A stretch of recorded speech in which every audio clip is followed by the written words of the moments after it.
In the History Traveler series, one of the things that we really like to do is visit places of a historic nature. And the spot where I'm at right now, there are no historic buildings. There's not even a battlefield here that we can talk about. But this might be one of the most historic spots in all of the United States. The body of water that you see right here behind me is the mighty Mississippi River. Mark Twain once said that the basin of the Mississippi River was the body of America. And flowing into it right here is the Missouri River. So this is the confluence of the Missouri and Mississippi rivers. And in the last episode of History Traveler, we were over here on the eastern bank of the Mississippi at Camp DuBois, where in 1804, Meriwether Lewis and William Clark set out with the Corps of Discovery to explore the interior of the Louisiana Purchase territory. So they would have come across the Mississippi and right up the Missouri. Well, today we're going to go up the Missouri River ourselves and look at the first place that they stopped on their journey.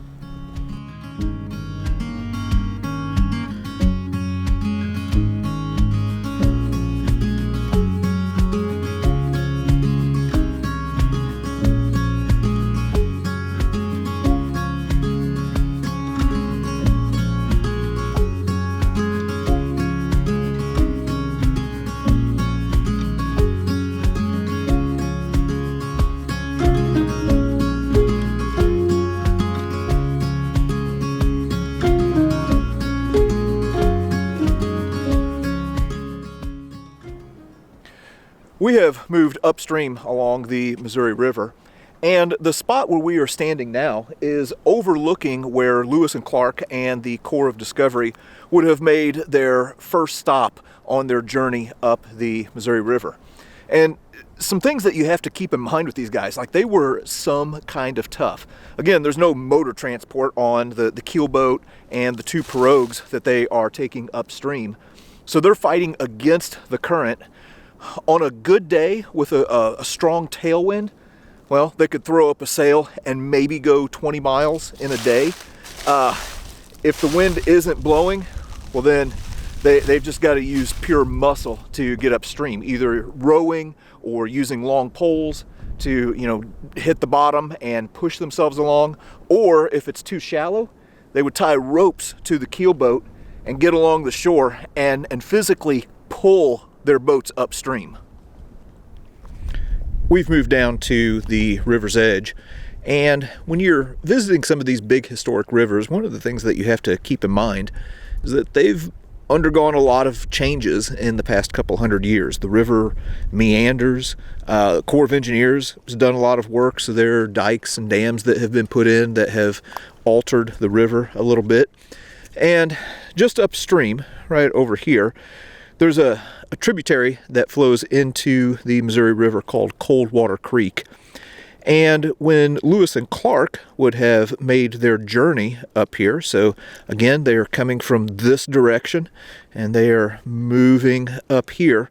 Well, there was an island out in the middle of the river. What you see right here is not an island, but there was an island that is now underwater where they stayed and camped their first night on their journey up the Missouri River. This area became known as Belle Fontaine. Locals call it Belle Fountain, but there's a spring that I don't think we can get to today because the river's up, but there's kind of like a little cave area. There's my son right there taking some pictures. But there's kind of a spring that flows into the river. This was also kind of a marshy area, so there were a lot of mosquitoes and everything like that, which is something that these guys were going to be plagued with as they continued upstream. But on the way back, there would have been some significant changes for the Corps of Discovery because there was a fort that ended up being built here called Fort Belle Fontaine. Originally, it was right here along the river, and then it kind of washed out. So they had a second fort that was built on the heights above us. All right. Well, while I was over there piddling around, my son came upstream a little bit, and that kind of cave that I was talking about, that had the stream running out of it, which is how this place gets the name Belle Fontaine, or Belle Fountain. Yeah, well, there it is. And let me tell you something else. That walk right there was mildly treacherous. Those rocks were slicker than greased owl poop, walking across the smooth rocks and slick mud.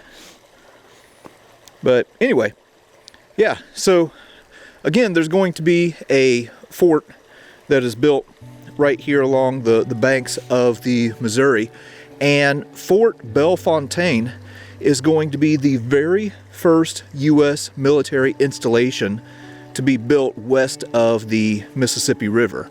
And this right here is one of the reasons why it was built in this spot. Yeah, that is cool as heck.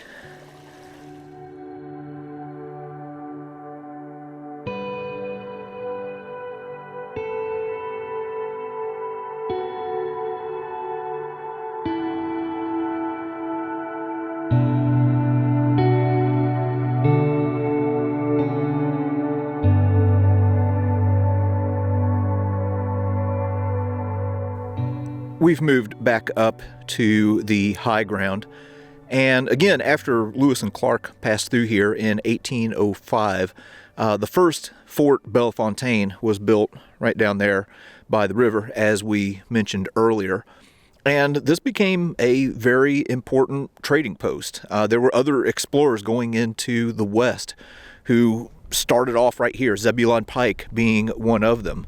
Well, the site down there by the river proved to be a bit problematic. The river was volatile, and they were having problems with flooding and things like that. So a new fort was built here on the heights above the river, and I think there were like 30 buildings here.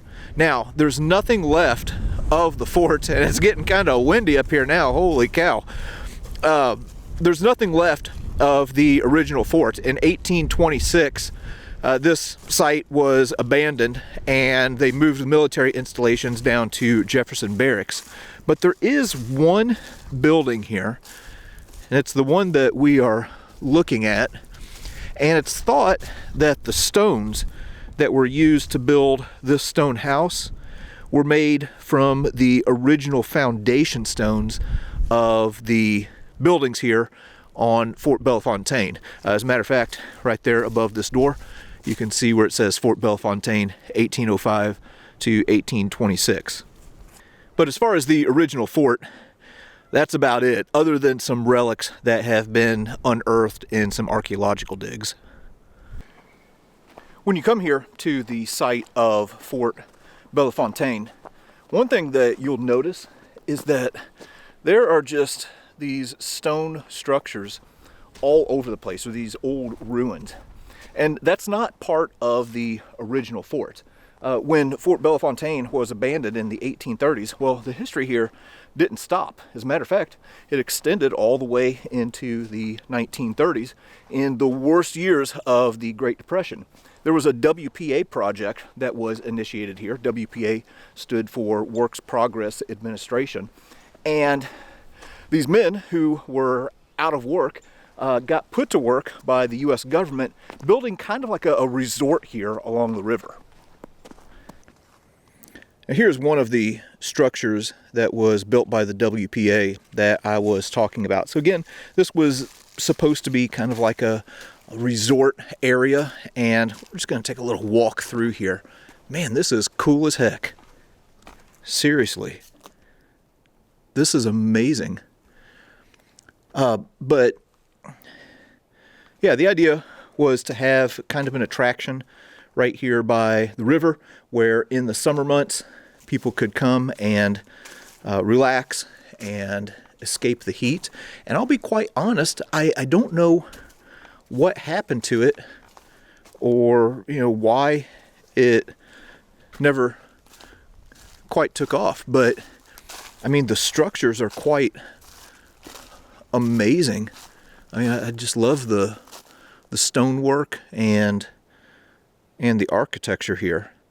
Again, WPA was one of the New Deal programs that was initiated in the FDR administration. My grandpa, who grew up during the Depression, told me one time that they used to say that WPA stood for We Play Around, meaning that some of these guys were just drawing a check from the government and weren't really doing much work. But it looks like the men who were here got some things done. Yeah, very interesting.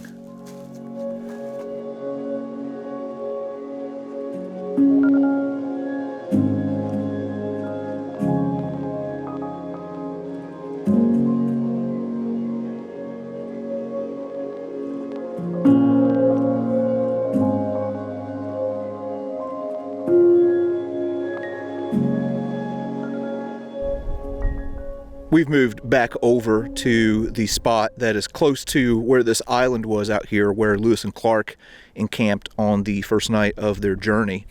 And right here, well, there's another little project from the WPA on this site where they had this spa and resort.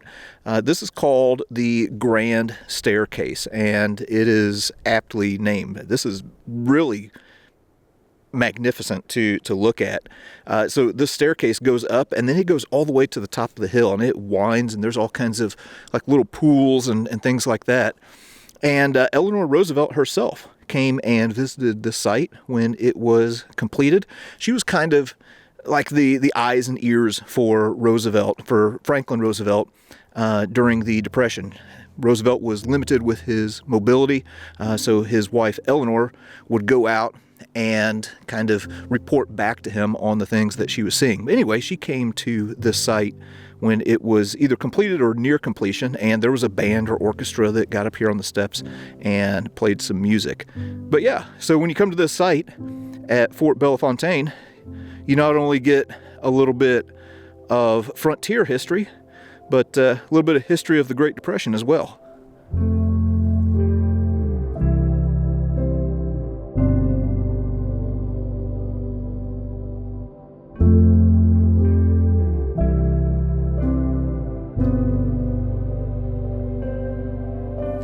All right, well, there you go. That was the very first campsite of Lewis and Clark and the Corps of Discovery, the site of the very first U.S. military installation west of the Mississippi River, and the remains of some pretty interesting WPA projects, all right here in one spot. I don't know if this site gets visited very often.